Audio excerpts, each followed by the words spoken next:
Nakakakita ka ba? Magandang araw ng Biyernes Kapanalig. Kapistahan ngayon ni Beato Philip Rinaldi. Ito po si Sister Rose Agtarap ng Daughters of St. Paul para sa mabuting balita. Tayo nang magnilay sa Ebanghelyo ayon kay San Mateo.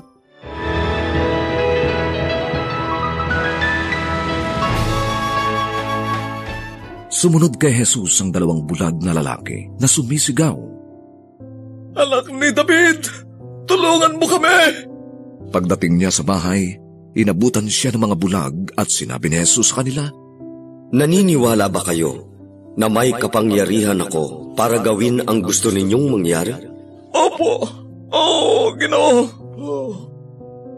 Hinipo ni Jesus ang kanilang mga mata at sinabi, "Mangyari sa inyo ang inyong paniniwala." At nabuksan ang kanilang mga mata. Mahigpit naman silang tinagubilinan ni Jesus. "Mag-ingat kayo at huwag sabihin ito kanino man." Ngunit pagkaalis nila, ipinahayag nila siya sa buong bayan.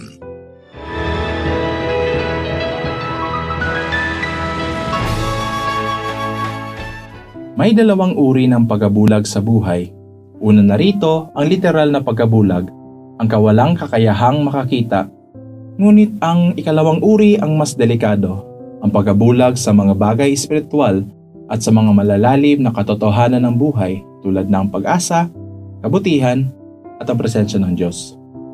Nagpapalala pa nito ang pagkawalang malay natin sa ating pagkabulag dahil sa dami ng ingay, problema, ambisyon o takot na bumabalot sa atin. Sa Ebanghelyo ngayon, kapansin-pansin na 2 bulag, mga walang kakayahang makakita ang siyang nakakilala kay Jesus bilang anak ni David, ang Mesiyas na magliligtas.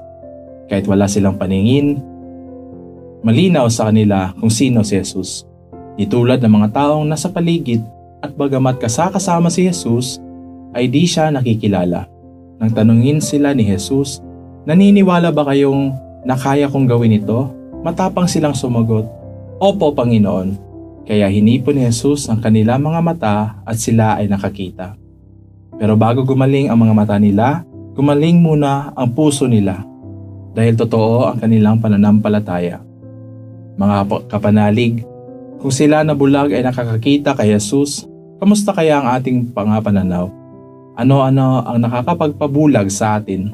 Marahil ang sobrang pagod, pagiging abala, selos, galit, inggit, pagmamataas o ang labis na paniniwala kaya nating ayusin ang lahat ng mag-isa ang mga nagpapalabo sa ating mga pananaw. Baka mas malinaw ang ating cellphone kaysa sa presensya ni Jesus, ang Emmanuel na laging sumasa atin. Baka mas nakikita natin ang problema kaysa sa biyayang inaalok niya kaakibat ang mga ito. Kaya't idalangin nating mabigyan tayo ng matang mulat sa presensya ng Diyos upang sa pagdaan ni Jesus ngayong araw, atin siya mabanaag, makilala, mayapos, magan, masamahan. Amen. Mga kapanalig, maraming salamat po sa inyong suporta sa aming misyon, lalo na sa mga donors at sponsors ng Mabuting Balita.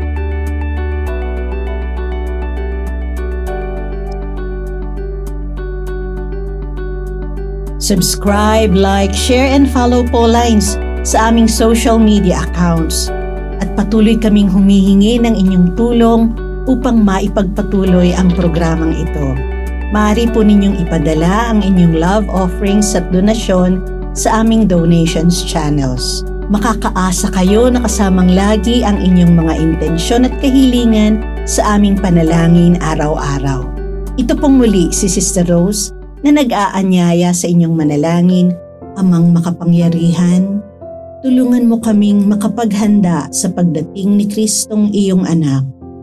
Naway maratnan niya kaming naghihintay na nananabik at masayang nagdarasal sa pamamagitan ni Hesukristo kasama ng Espiritu Santo magpasawalang hanggan. Amen.